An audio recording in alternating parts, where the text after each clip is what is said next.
Hey what's up guys, this is Lovejeet Arora. स्वागत है आप लोगों का टेक क्वीन चैनल के अंदर। तो आज हम लोग रिकर्सिव के अंदर नया प्रोग्राम ऐड करने वाले हैं। तो चलिए, कौन सा प्रोग्राम जिसको हम करेंगे, तो आपको यहाँ पर सामने दिखाई दे रहा है HCF या GCD का प्रोग्राम। तो बच्चा, ये प्रोग्राम बहुत सिंपल है, बट जब हम इसको रिकर्सिव के थ्रू करेंगे तब थोड़ा सा डिफ़िकल्ट हो सकता है। चलिए तो देखते हैं। अब HCF या GCD निकालते कैसे हैं, तो इसके लिए एक बार थोड़ा सा बचपन में चलते हैं, यानी कि 10th क्लास 9th क्लास में जब हम लोग GCD वगैरह निकालते थे तो कैसे होता था। तो मैं 2 नंबर ले लेती हूँ, 24 और 190 ले लेते हैं, ठीक है। अब मैं अगर इनको डिवाइड करती हूँ, 24 को डिवाइड किया मैंने, तो देखिए क्या आएगा, 7 जा 168 आ गया, ठीक है। तो अब मेरे पास जो रिमाइंडर आएगा, दिस इज़ 22। तो अब मैं क्या करती हूँ, जो मेरा डिवाइज़र है उसको मैं डिवाइडेंट बना देती हूँ। 24 को हम लोग यहाँ पर लेकर के आते हैं। अब इसको हम लोग यहाँ पर डिवाइड करते हैं, ठीक है। तो हमारे पास में यहाँ पर रिमाइंडर इज़ कमिंग दिस। तो मैं क्या करूँगी, ये जो मेरा डिवाइज़र है इसको मैं यहाँ पर डिवाइडेंट बना देती हूँ, है ना। तो 22 यहाँ पर आ गया। अब मैं इनको फिर से डिवाइड करूं और 0। तो देखिए क्या हो रहा है, जब तक हमारे पास में 0 नहीं आता एज ए रिमाइंडर, हम तब तक ये प्रोसेस है जो करते जाएंगे, और हमेशा जो डिवाइज़र है उसको डिवाइडेंट बना के आगे वो प्रोसेस ये होता जाएगा। अब होता क्या है बच्चा, कि जब आपका रिमाइंडर 0 आ गया और उस टाइम पर जो भी आपका यहाँ पर डिवाइडेंट होगा, ठीक है, जो भी आपका डिवाइज़र होगा, जो भी आपका यहाँ पर डिवाइज़र होगा वही आपका GCD या फिर HCF होगा यहाँ पर, ठीक है। समझ में आई चीज़ की कंसेप्ट क्या है।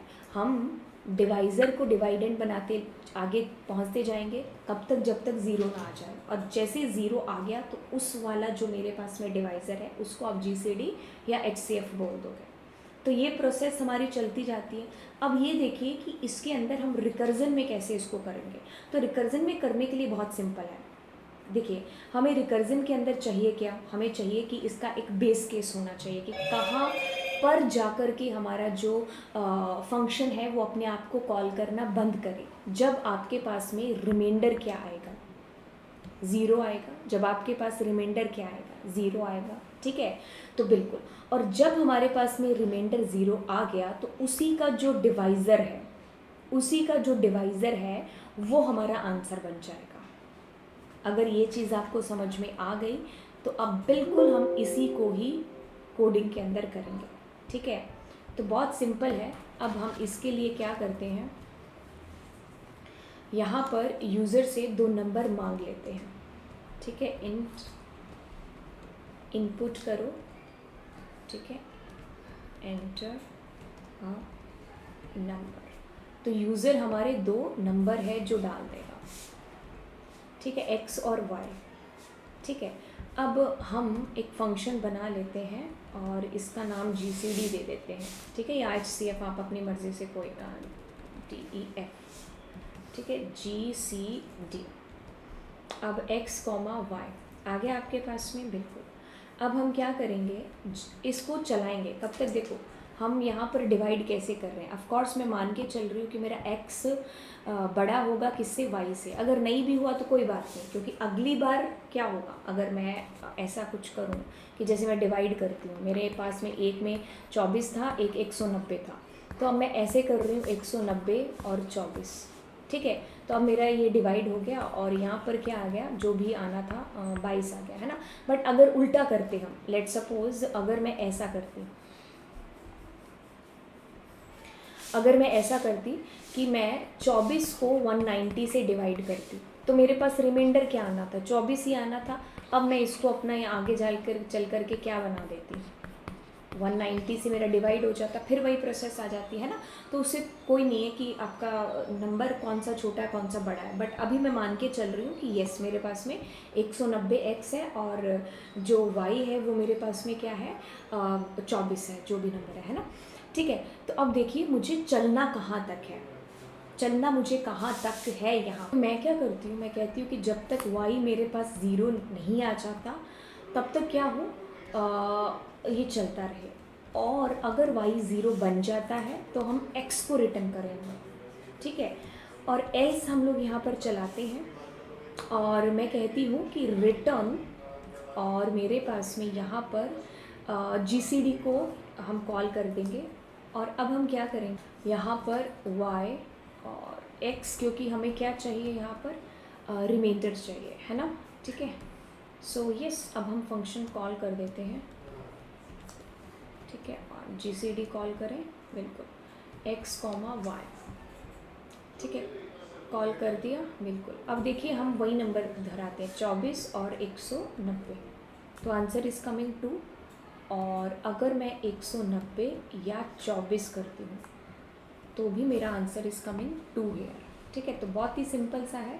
इसको अब मैं यहाँ पर लेकर के चलती हूँ और फिर आपको इसको एक्सप्लेन और अच्छे से करती हूँ ताकि आप कभी भूलो ना। देखो होगा ये ऐसे ही, आप 2-4 बार करोगे आपको इसका सिंटैक्स है जो रट जाएगा, ठीक है। बट हमें रटने के साथ साथ चीज़ों को समझना भी है, ठीक है। समझ में नहीं आएगा तो फिर फ़ायदा ही क्या है ना। तो देखिए क्या चीज़ हो रही है यहाँ पर, बहुत ध्यान से सुनिए। आपने 2 नंबर एंटर किए, कोई भी नंबर आप मान सकते हो, 24, 190। अब x आपका क्या है, 24 है, और y आपका क्या है, 190 है। बहुत ही बढ़िया। अब देखिए क्या चीज़ होती है यहाँ पर, y क्या आपका 0 है, आप कहते हो नहीं, तो इसीलिए एल्स चलता है। एल्स के अंदर हम लोग कॉल क्या करते हैं यहाँ पर y के अंदर क्या है 190, और x के अंदर आपके पास में क्या है 24 को आपने डिवाइड किया 190 के साथ में, ऐसा हुआ ना। तो रिमाइंडर क्या आना चाहिए, 24 आना चाहिए। तो अब आप 24 को भेज रहे हो, ठीक है। तो अब x के अंदर क्या चला गया आपके पास में 190, और y के अंदर आपके पास में क्या चला गया 24, यही चीज़ हुई, बिल्कुल। अब वैल्यू आ गई, y हमारा क्या है 0 नहीं, तो इसीलिए एल्स के अंदर गए।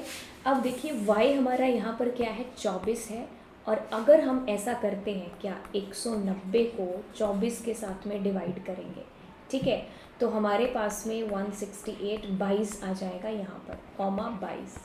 तो अब मेरा जो x है वो क्या बन गया, वो बन गया 24, और जो मेरा y था वो बन गया 22। This we want here. चलिए अब हम देखते हैं कि हमारा जो y है क्या वो 0 है, नहीं, अभी भी नहीं। तो एल्स के अंदर क्या होगा y, यानी कि 22, और देखिए x क्या है 24 को डिवाइड किया 22 के साथ में, तो हमारे पास में देखिए क्या बचता है 2, है ना। तो हाँ 2 ही आ गया, बिल्कुल। तो हम 2 को भेजते हैं यहाँ पर। तो अब मेरे पास में यहाँ पर क्या है 22 है, और यहाँ पर क्या है 2 है, ठीक है। चलिए अब क्या 0 है, अभी भी नहीं है, तो एल्स में गए। तो एल्स में क्या होगा y यानी कि 2, और अगर हम ऐसे डिवाइड करें 22 को 2 के साथ में तो 11, और हमारे पास 0, तो रिमाइंडर आ गया 0। अब ये लेकर के हम यहाँ गए, तो ये लेकर के हम गए तो इन्होंने x भेजा, x का मतलब 2 हमें आंसर रिटर्न किया, किसको, जिसने कॉल किया। तो इसके पास इसका आंसर आ गया 2। अब इसने, जिसने इसको कॉल किया था उसको आंसर किया, फिर उसने उसको रिटर्न कर दिया, फिर उसने उसको रिटर्न कर दिया, और फाइनली आंसर आ जाएगा इसको रिटर्न हो करके, और आपके पास में आंसर प्रिंट हो जाएगा 2 उस केस के अंदर। बस सिंपल सी चीज़ है, ठीक है। ऐसे सिंपल सी चीज़ हमने इसको देखो कितनी बार हमारा यहाँ पर रन हुआ है। पहले आंसर इसको जाएगा, फिर आंसर इसके पास आएगा, फिर इसके पास, फिर इसके पास, और यहाँ से सीधा जिसने इसको कॉल किया था वहाँ आंसर रिटर्न होगा 2 आपका, ठीक है। तो बहुत सिंपल है और सीधा सा फंडा है इसके अंदर, GCD के अंदर, HCF के अंदर। ज़्यादा कुछ कॉम्प्लिकेटेड नहीं है। चीज़ आपको पहले समझनी है कि भाई होगा कैसे यहाँ पर, और अगर आपको ये चीज़ समझ में आ गई तो आपने प्रोग्राम को 2-3 बार रन करके देखना है, और 2-3 बार जैसे मैंने ऐसे अलग साइड में लिख करके इसको किया है, समझाया आपको, तो वैसे आपको अपने आप को दोबारा से इस चीज़ को समझाना है कि ऐसे ऐसे चला है। तो जब आप स्टेप के साथ में ऐसे चलोगे तो यस, आपको एग्जैक्टली कोडिंग का मतलब है जो समझ में आएगा, ठीक है। तो आई होप बच्चा आप लोग समझ गए होंगे। तो अगली क्लास के अंदर मैं आपको मिलूँगी, और जिसके अंदर हम लोग कुछ और रिकर्सिव प्रोग्राम्स हैं करेंगे। तो चलिए फिर बाय बाय एंड